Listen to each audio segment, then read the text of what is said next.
They were all looked at. They were all released. We're expecting Joey Chitwood, the Daytona International Speedway president, and Steve O'Donnell with NASCAR. Both of them are expected to make an announcement at 7 p.m. Hopefully give us some more information on the spectators that were injured and to the degree that they were injured. We're also expecting an announcement on whether or not they're going to be able to start this race at 1 p.m. Eastern. I mean, that's less than 17 hours from now, and you got to figure the amount of damage that was done to the retaining wall, that was done to the catch fence, that was done to the seats.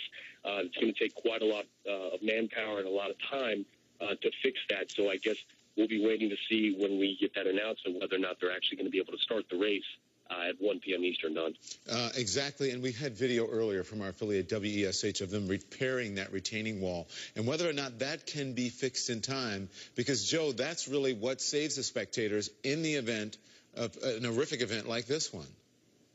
Yeah, I mean, that's the catch fence did its job for the most part and was able to prevent a lot more injuries, perhaps even deaths. But anytime, NASCAR is a very dangerous sport. I mean, the drivers understand that when they get behind the wheel with a practice or a race. But anytime you get fans involved, you expect as a fan that you're not going to get caught up in that type of situation. You expect to be sitting in a seat and you want to be close to the action, but you don't expect to be part of a dangerous sport. So as you said, we'll hopefully get an update here soon from both Joey Chitwood and Steve O'Donnell so we can find out some more information, Tom. How much do you think the injury will play into whether or not this race will go on in time tomorrow? Well, obviously, if there's a fatality involved, it may have an impact on the start time or whether or not they decide to run the race at all.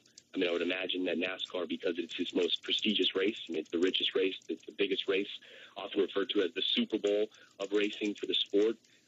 They're expecting a couple 100,000 people, both inside the track and around. Millions are going to be tuning in because of the Danica Patrick factor, the fact that she's going to be making history starting from the front row. So I think it's going to be very difficult for NASCAR to cancel the race.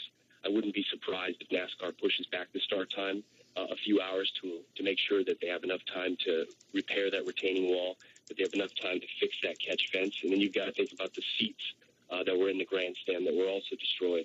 I mean, fans expect to be able to have a safe experience, and they want to make sure that fence is completely repaired and up to code and up to standards so that in case, God forbid, there is another crash tomorrow, that nothing will be able to go through that catch fence. All right, Joe Carter. Joe, absolutely. Stand by. I want to show our viewers we're also awaiting a press conference or getting ready for it to start now. The person we want to hear speak, Joe Chitwood, has not walked up to the microphones, but as soon as it starts, we will get to you. They are preparing for it now. They're going to update you on this horrific accident that happened at Daytona.